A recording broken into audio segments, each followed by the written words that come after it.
And a good day, all of you. John Henderson, Pierre the Beverage Ramble, back again with you. Another Beverage Ramble edition today. Yuengling Premium Beer.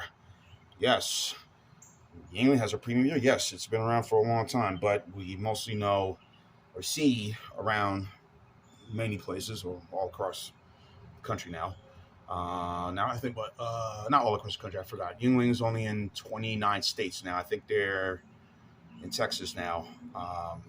But they're still making their reach further out west, which they will. More on that coming up. But anyway, so this is the premium lager.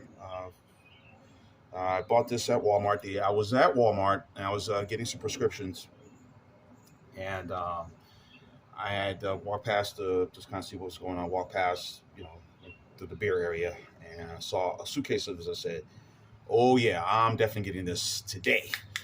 So definitely going to review this. So this is 64 score pour on Beer Advocate. Gets a 3.2 out of 5 on tap.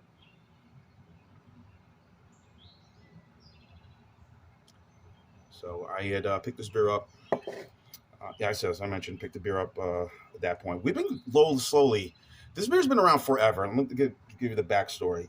But as of late, as of many things, a lot of these very popular beers from that region, the New England region or the Northeast region, have been, which I've seen like forever, but have slowly now beginning to trickle their way to the South. From Genesee, which I've known that beer for a long time when I grew up in Jersey, and to Yuengling, of course, to Narragansett, which is very popular in the New England area. They've been slowly trickling their way here. I mean, Narragansett, I think, was starting to kind of make their foothold in the South about around 2014. Same time as Genesee was also making their way around that time, since about 2013, 2014, around that time. As far as Yuengling, even before that, I think Yuengling arrived in Georgia, I believe, in 2008. When I was living in Mobile, Alabama, I got Yuengling. Some of the Yuenglingers started coming down about 2009. So a year after that. So slowly but surely things have been trickling down, and the premier beer and the premium, which most people don't know, they use this for the black and tan, which is another popular beer for Yuengling. They use 51% of the premium and 49% of their porter, which there you go, gives you the black and tan. So here's what the beer looks like. So it's 1829. So this about came out around the same time as the Genesee Lager, or maybe close to that same year. So America's oldest brewery, of course, brewing in Pottsville, and then of course they bought the Stroh's Brewery down in Tampa, Florida, in 1998. Obviously now to kind of make their penetration throughout the South and maybe going further out west. They can, hopefully they will, since they're now in Texas now. But slowly but surely will be making their way. And of course, I believe it was 2020 or 2019, they got the family, the 4 daughters of Dick Yuengling, now the next generation of the family. They've, I believe it was 2020, got into an agreement, or during the time of the pandemic, or 2019, I'm not sure, but it was around that time they got into agreement with Molson Coors so they can promote, distribute their beer further. Not buy, but to distribute. And again, hopefully they'll make their way further west, into Nevada, California, and Oregon, and all these other places, and then they'll really have a full lock on, pretty much, not a lock, but able to succeed in their goal of reaching their beer to the masses throughout the U.S. So, again, here's what the beer looks like. It's like your standard lager.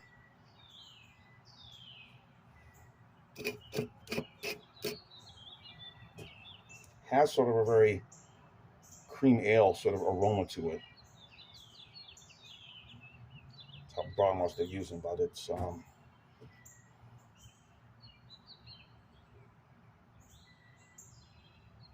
But it smells like your most standard lager. So anyway, let's have at it. Cheers.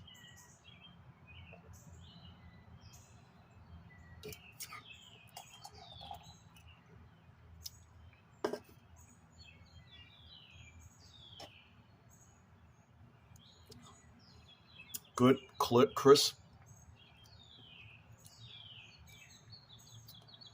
Like I said, almost like a cream ale sort of taste I'm getting, but it's not.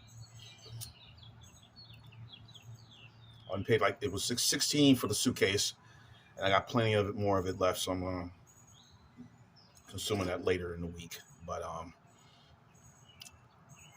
almost a cream ale like taste and flavor that I'm getting. It's really good.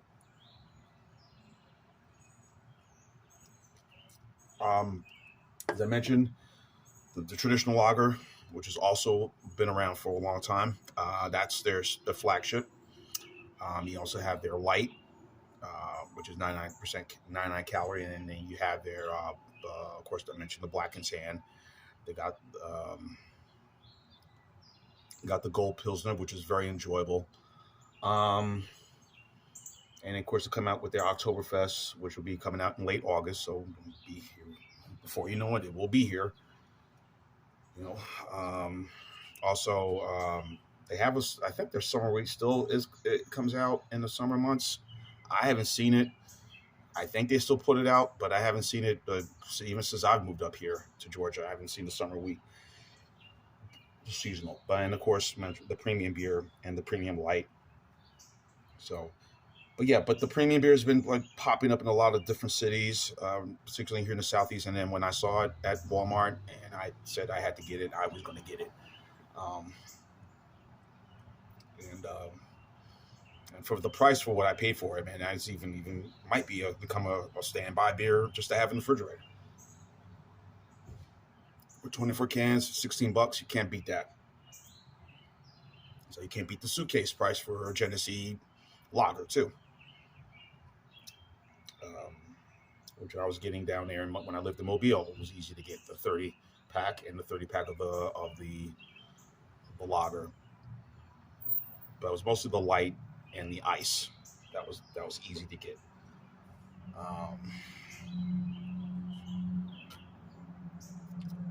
It's enjoyable, folks. I'm not going to be disappointed. I'm surprised by the poor score Beer Advocate put out there. But, these guys, what do they know? That's why I tend to lean more on Untapped. But then again, Beer Advocate does, they did give, they did give Hurricane a high score one time. When the Bros were involved in scoring. But seeing that they've kind of, who knows where they've gone, they've sort of disappeared. But Yuengling is a very reasonably priced beer, mostly even the traditional lager. If you go to the store now, versus buying Budweiser or Miller High Life, or Miller or any of the other premium light or premium lagers, Coors Banquet, or Budweiser, you'll probably get a better deal buying Yuengling than you would this. But then again, I get a better deal buying,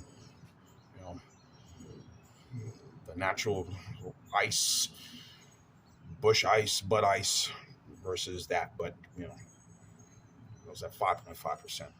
But be it as it may, stretch your beer budget pretty.